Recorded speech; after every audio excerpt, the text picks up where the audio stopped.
नमस्कार मंडळी, आज आपण बनवणार आहोत मिसळ पाव। मिसळ पावच्या रेसिपीसाठी मी इथे पाव किलो मोड आलेली मटकी घेतलेली आहे। ही मटकी आपण पहिले कुकरमध्ये 2 शिट्ट्या येईपर्यंत प्रेशर कुक करून घेऊया। 2 शिट्ट्यांमध्ये मटकी व्यवस्थित शिजते। त्याच्यासाठी 3 ग्लास पाणी,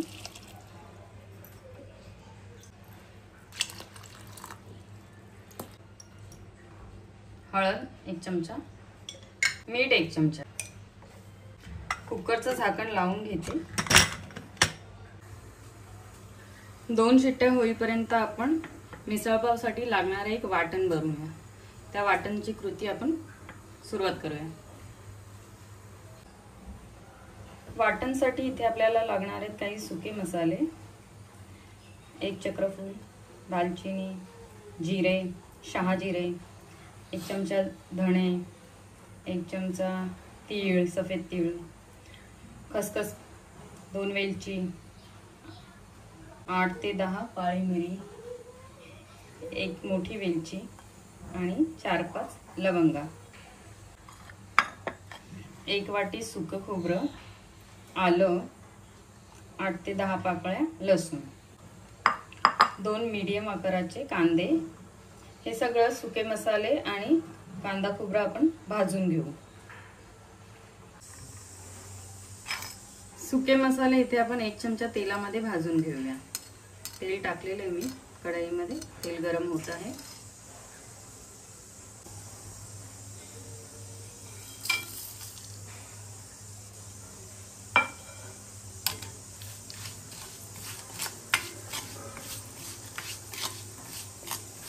सुके मसाले चांगले भाजून झालेले आहेत। आपण हे आता मिक्सरच्या भांड्यामध्ये काढून घेऊ।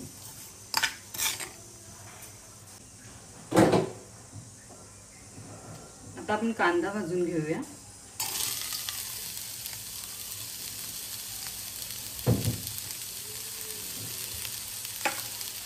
त्याच्यात आलं आणि लसूण घालूया।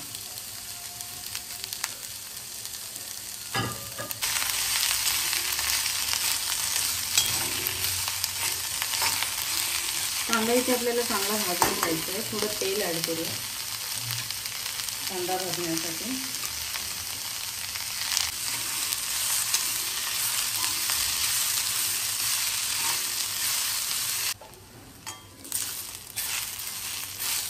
कांदा आपला चांगला भाजून झालेला आहे। आता आपण सुकं खोबरं घालूया याच्यात।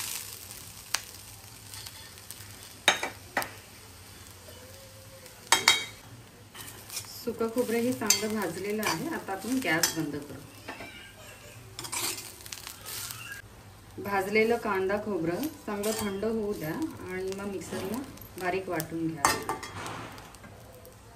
सुक्या मसाल्यांसोबत।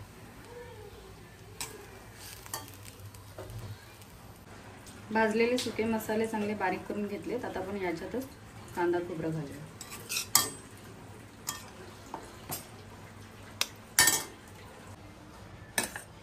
मटकी आपली चांगली शिजलेली आहे, एकदम नरम झालेली आहे। आता आपण फोडणीसाठी आपल्याला लागणार आहे 2 मोठे चमचे तेल, जिरे, मोहरी, हिंग चिमूटभर, कढीपत्ता, अर्धा चमचा हळद, 1 मोठा चमचा कांदा लसूण मसाला आणि काश्मीरी लाल तिखट 1 चमचा।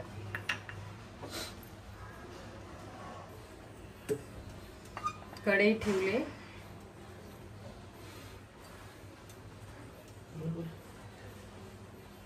कढई गॅसवर ठेवलेली आहे। आता आपण फोडणीची सुरुवात करूया। तेल घालून घेऊया।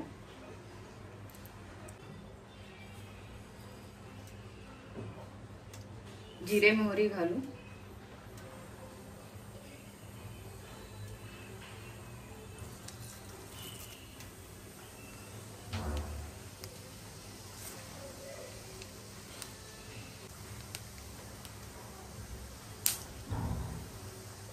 हिंग आणि कढीपत्ता घालून घेऊया।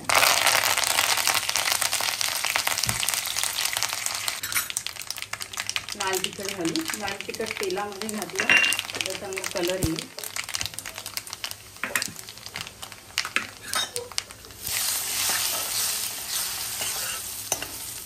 आपण वाटण घालूया या तेलामध्ये।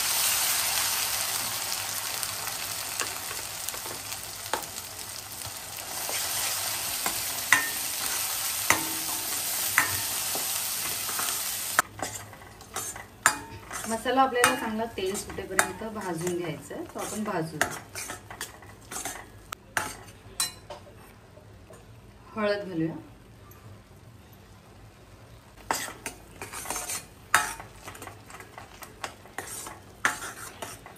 मिक्सरच्या भांड्यामध्ये थोडं पाणी घातलंय, उरलेला मसाला पण आपण ऍड करून घेऊया आणि मसाला चांगला भाजून घेऊया। कोथिंबीर घालूया,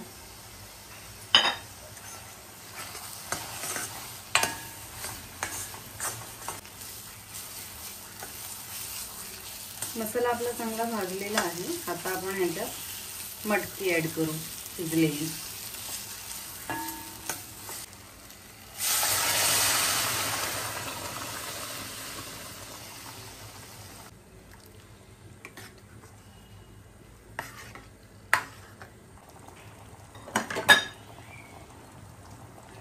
आपण आता गरम पाणी ऍड करू, म्हणजे त्याची कन्सिस्टन्सी व्यवस्थित होईल।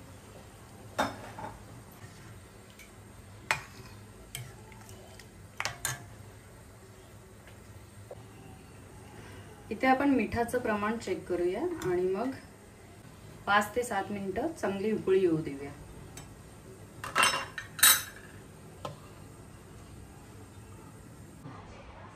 मिसळ आपली आता चांगली शिजलेली आहे। आता आपण गॅस बंद करू।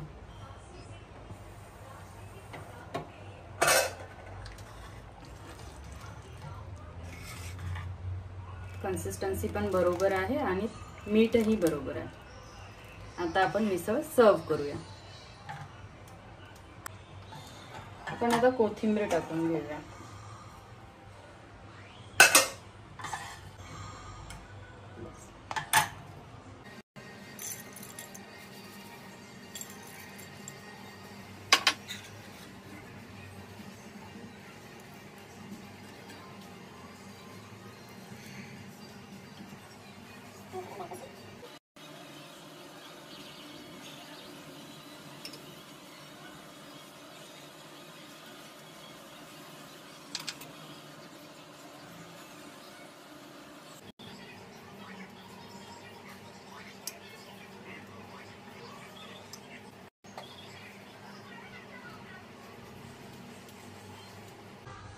गरमागरम मिसळ पाव खायला तयार।